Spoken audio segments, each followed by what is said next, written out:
नमस्ते दोस्तों, the explainer में आपका बहुत बहुत स्वागत है।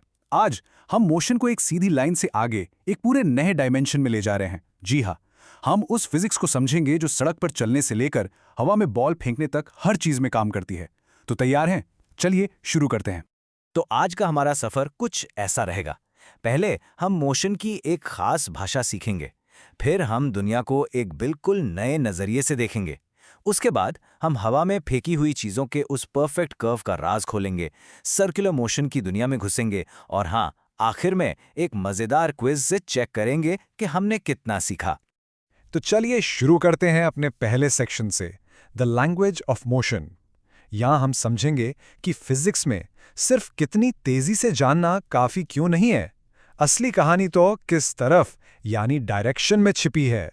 अच्छा, एक बात बताइए, क्या आपने कभी सोचा है कि जब आप बारिश में चल रहे होते हैं तो आप अपना छाता आगे की तरफ क्यों झुकाते हैं, भले ही बारिश बिल्कुल सीधे नीचे गिर रही हो? इसका जवाब फिजिक्स में है। और जवाब है इनमें, वेक्टर्स। देखिए, वेक्टर्स ऐसी चीजें हैं जिनके पास दो चीजें होती हैं, एक मैग्नीट्यूड यानी कितना और दूसरा डायरेक्शन यानी किस तरफ। ये बिल्कुल किसी को रास्ता बताने जैसा है ना। आप सिर्फ ये नहीं कहते कि 5 किलोमीटर जाओ, नहीं, आप कहते हैं 5 किलोमीटर नॉर्थ में जाओ। वो जो नॉर्थ है ना, बस वही वेक्टर का जादू है। अब जो चीज वेक्टर्स को इतना पावरफुल बनाती है वो ये है कि हम उन्हें जोड़ सकते हैं। यहाँ दो सिंपल तरीके दिखाए गए हैं।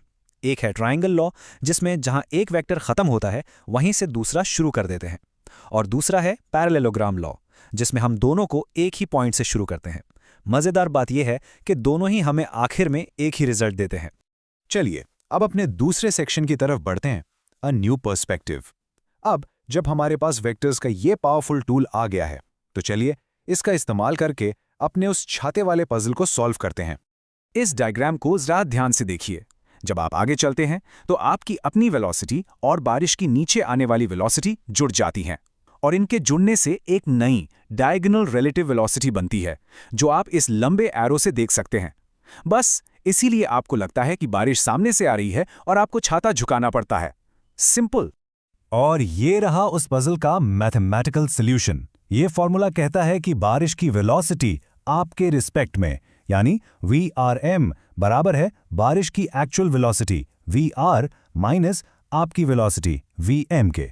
और वेक्टर्स में माइनस करने का मतलब पता है क्या होता है? बस डायरेक्शन को उल्टा करके जोड़ देना। तो इस कॉन्सेप्ट को थोड़ा और पक्का करने के लिए एक और सिचुएशन सोचते हैं। ये जो रिलेटिव मोशन का आइडिया है, ये एक बहती हुई नदी को पार करते वक्त कैसे काम करेगा, जरा सोचिए। देखिए इस डायग्राम में स्विमर की अपनी स्पीड और नदी के बहाव की स्पीड, ये दोनों वेक्टर्स मिलकर स्विमर का असली डायगोनल पाथ डिसाइड करते हैं।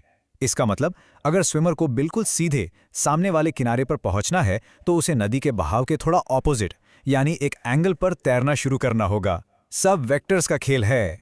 चलिए अब आते हैं फिजिक्स के एक सबसे दिलचस्प टॉपिक पर, दी परफेक्ट आर्क। ये प्रोजेक्टाइल मोशन की फिजिक्स है। अगर आपने कभी क्रिकेट में 6 मारा है या बास्केटबॉल खेला है तो आप अनजाने में इसके एक्सपर्ट हैं। जब भी हम कोई चीज हवा में फेंकते हैं तो वो एक खूबसूरत सा कर्व बनाती है, जिसे हम पैराबोलिक पाथ कहते हैं। और इसकी सबसे कमाल की बात यह है कि ये कॉम्प्लेक्स दिखने वाला मोशन असल में दो बिल्कुल सिंपल मोशंस का कॉम्बिनेशन है। ऐसा लगता है जैसे ऑब्जेक्ट एक साथ दो गेम खेल रहा हो, एक आगे की तरफ कांस्टेंट स्पीड से बढ़ने का और दूसरा ग्रेविटी के कारण नीचे गिरने का। चलिए इसे थोड़ा और गहराई से समझें। देखिए, हॉरिजॉन्टल मोशन पर ग्रेविटी का कोई असर नहीं होता, इसलिए वो वेलोसिटी कांस्टेंट रहती है। लेकिन वर्टिकल मोशन, वो ग्रेविटी की वजह से हर सेकंड बदलता है। ऊपर जाते वक्त स्पीड कम होती है, सबसे ऊपर वाले पॉइंट पर एक पल के लिए 0 हो जाती है और फिर नीचे आते हुए वापस बढ़ जाती है। फिजिक्स की असली खूबसूरती इसकी प्रेडिक्शन पावर में है। ये फॉर्मूला देखिए, ये है हॉरिजॉन्टल रेंज का फॉर्मूला। ये हमें पहले से ही बता सकता है कि कोई प्रोजेक्टाइल कितनी दूर जाकर गिरेगा। बस हमें उसकी शुरुआती स्पीड और एंगल पता होना चाहिए। सोच के देखिए, ये कितना ज्यादा पावरफुल है। ठीक है, अब थोड़ा सा गियर बदलते हैं और एक अलग तरह के 2D मोशन को देखते हैं। अब तक हमने देखा कि जब कोई चीज हवा में आजाद होती है, पर तब क्या होता है जब उसे एक सर्कल में घूमने पर मजबूर कर दिया जाए? सर्कुलर मोशन वही है जैसा इसका नाम लगता है, जब कोई ऑब्जेक्ट एक सर्कल के पाथ पर घूमता है, जैसे घड़ी की सुइयां, मौत के कुएं में घूमती बाइक या फिर सूरज के चक्कर काटती हमारी धरती। लेकिन क्या ये इतना सिंपल है जितना दिखता है? यहाँ एक बहुत हैरान करने वाली बात है। अगर कोई चीज कांस्टेंट स्पीड से भी सर्कल में घूम रही है, तब भी वो हमेशा एक्सेलरेट कर रही होती है। आप सोचेंगे कैसे? क्योंकि उसकी डायरेक्शन हर पल बदल रही है, और जैसा हमने सीखा, वेलोसिटी एक वेक्टर है। अगर डायरेक्शन बदली तो वेलोसिटी बदली, और वेलोसिटी में बदलाव वही तो एक्सेलरेशन है। इस सेंटर की तरफ लगने वाले एक्सेलरेशन का एक खास नाम है सेंट्रीपेटल एक्सेलरेशन, और ये रहा इसका फॉर्मूला। यही वो चीज़ है जो ऑब्जेक्ट को सीधा भाग जाने से रोकती है और उसे सर्कुलर पाथ पर बनाए रखती है, बिल्कुल वैसे ही जैसे एक रोलर कोस्टर लूप में आप अपनी सीट पर टिके रहते हैं। तो हमने काफी कुछ कवर कर लिया है ना? Vectors, projectiles, circular motion. अब वक्त है अपनी अंडरस्टैंडिंग को परखने का।